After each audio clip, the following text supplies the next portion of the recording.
Assalamualaikum warahmatullahi wabarakatuh. Selamat datang lagi di channel saya, teman-teman. Nah, di video kali ini kita akan bahas bagaimana sih jika kita tidak bayar pinjaman online Ada Kami, atau apa resiko gagal bayar jika telat bayar, resiko gagal bayar di aplikasi Ada Kami ya. Setelah ini kita akan bahas tuntas ya teman-teman, apa saja resikonya dan apa yang paling berat ya. Oke, sebelum kita lanjut, buat teman-teman yang baru saja mampir ke channel ini, silahkan tekan dulu tombol subscribe-nya dan aktifkan juga tombol loncengnya supaya tidak ketinggalan video terbaru dari channel ini. So, tanpa berlama-lama langsung aja kita mulai. Oke teman-teman, seperti yang kalian ketahui ya, bahwa aplikasi Ada Kami ini sudah terdaftar dan diawasi oleh OJK. Teman-teman bisa cek aja di ojk.co.id atau fintech lending terdaftar OJK. Di situ nanti akan muncul listnya ya teman-teman, atau nanti saya tampilkan di layar. Kemudian aplikasi Ada Kami ini juga anggota AFPI juga, maksudnya anggota Asosiasi Fintech Pendanaan Bersama Indonesia, seperti itu ya teman-teman.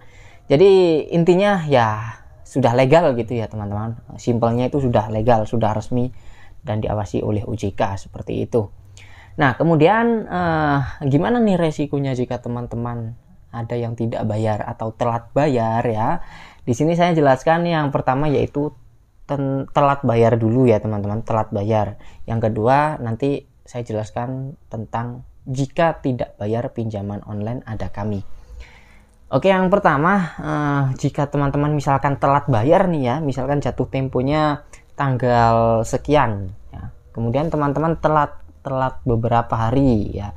Telat beberapa hari itu sebenarnya tidak ada risiko teman-teman ya. Mungkin hanya denda itu nggak ada sih teman-teman ya. Denda itu nggak ada, paling cuma ditelepon sampai membayar ya teman-teman. Kalau masih telat bayar itu nanti akan diteror, bahkan ya bisa juga dicaci maki ya. Sebenarnya tidak boleh teman-teman ya, kalau untuk caci maki atau diteror dengan ancaman itu sebenarnya tidak boleh. Dari aturan OJK sendirinya, dari aturan OJK itu tidak boleh mengancam itu nggak boleh ya. Kalau sudah ikut aturan pemerintah atau aturan OJK itu harus tunduk ya.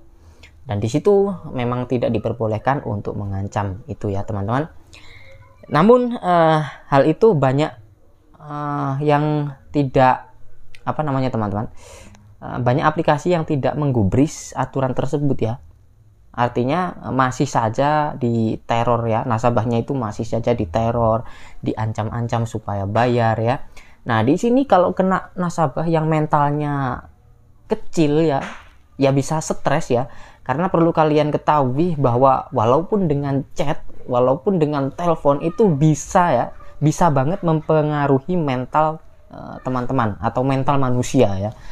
Jadi itu sangat mempengaruhi juga teman-teman ya. Kecuali kalau mental baja ya paling ditelepon diancam-ancam ya cuma teler aja lah ya.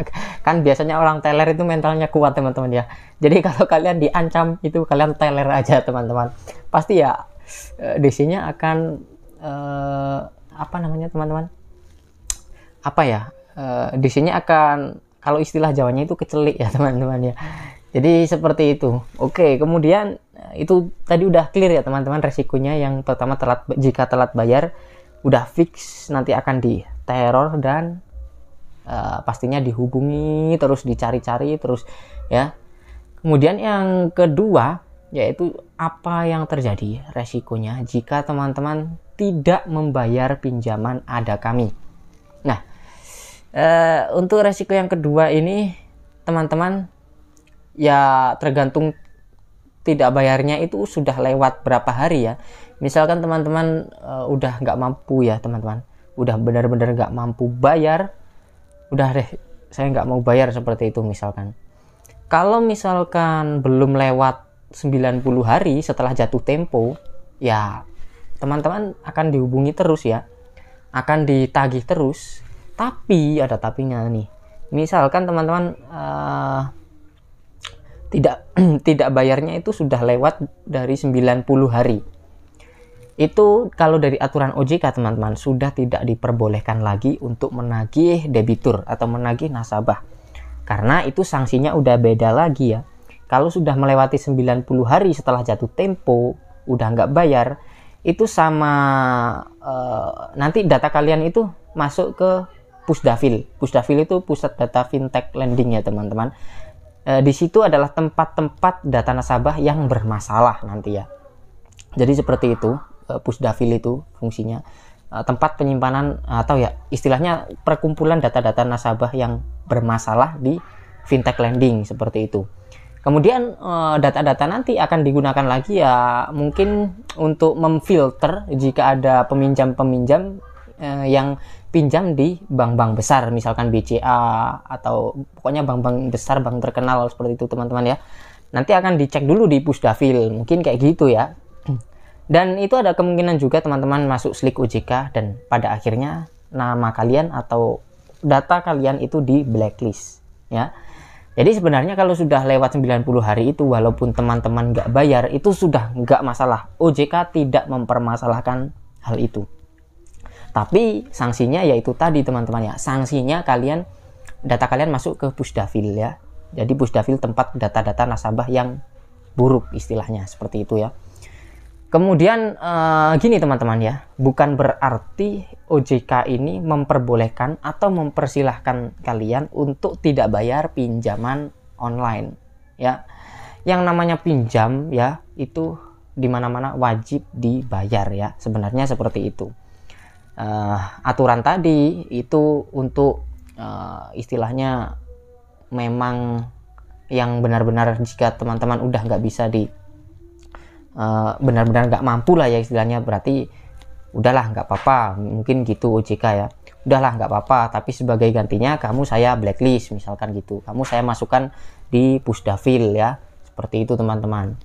Tapi kalau misalkan teman-teman mau bayar itu ya tetap bisa teman-teman ya, dengan cara menghubungi fintech lending yang terkait, kemudian bayar dan lunasi semuanya, misalkan punya niatan untuk melunasi seperti itu.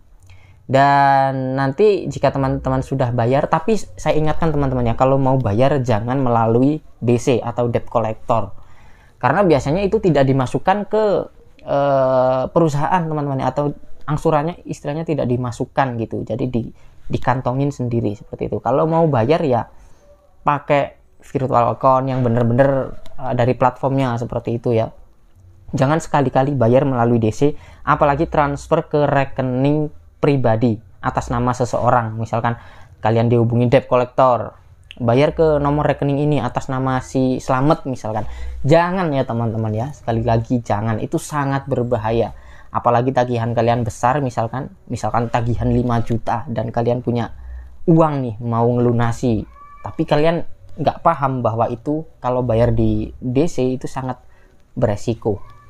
Ya teman-teman, itu yang perlu teman-teman catat, jangan sampai bayar di debt collector, tapi bayar langsung ke platformnya, biasanya menggunakan kode virtual atau virtual account itu ya teman-teman, itu sangat aman. Oke, mungkin sampai sini bisa dipahami ya teman-teman, dan mungkin segini dulu yang bisa saya bagikan di video kali ini. Terima kasih buat yang udah dukung channel ini dan sampai jumpa lagi di video berikutnya.